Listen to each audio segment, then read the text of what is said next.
Akkurat nå så skal jeg gjøre en enkel oppsett, brudeoppsett, på Pernille. Dette er da en veldig romantisk og søt brudeoppsett.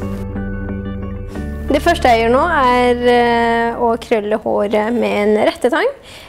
Krøllene trenger ikke være perfekte, å si, fordi at dette er en veldig bustete, romantisk løs oppsett.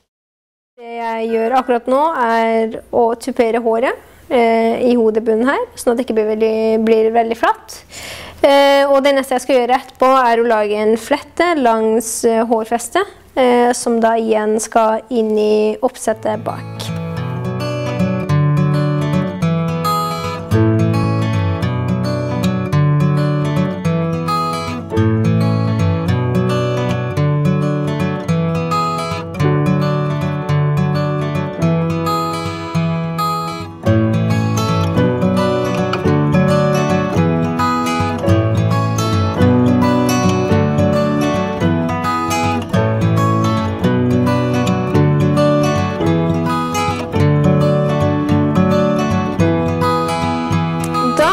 Ferdig med å sette opp håret til Pernille.